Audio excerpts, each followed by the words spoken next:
Well, right-wing Israelis broke into two military facilities protesting against the arrest of 9 soldiers accused of sexual abuse of a Palestinian detainee at a facility holding Palestinians arrested from Gaza. An Israeli human rights group cited testimonies from 55 former detainees that claimed more than a dozen prison facilities were being used as de facto torture camps. The ex-inmates described frequent acts of severe arbitrary violence, sexual assault, humiliation and degradation, and deliberate starvation in the prisons. Amid the allegations, a video was aired by Israel's Channel 12, which showed the soldiers taking a detainee away from surveillance cameras to carry out abuse. The United States has urged Israel to fully investigate the allegations. The State Department spokesperson Matthew Miller called for zero tolerance of such acts. Also, the White House stressed on the rule of law and due process.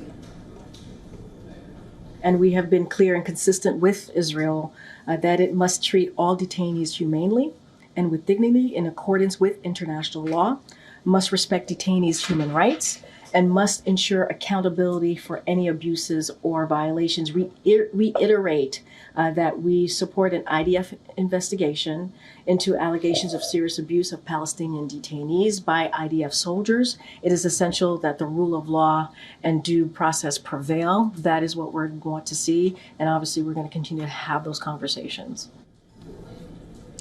Earlier panel of UN experts also warned of escalating use of torture by Israel against Palestinian prisoners. The number of Palestinians in Israeli prisons and detention facilities has almost doubled since before the war to 9,623. By early July, nearly half of them were detained without trial and without being informed about the allegations against them.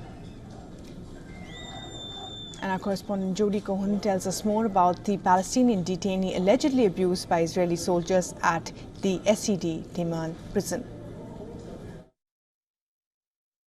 So right-wing activists, which is a group calling itself Guarding the Soldiers, they've been protesting at the court hearing on the case of alleged abuse at the Sde Teman detention centre.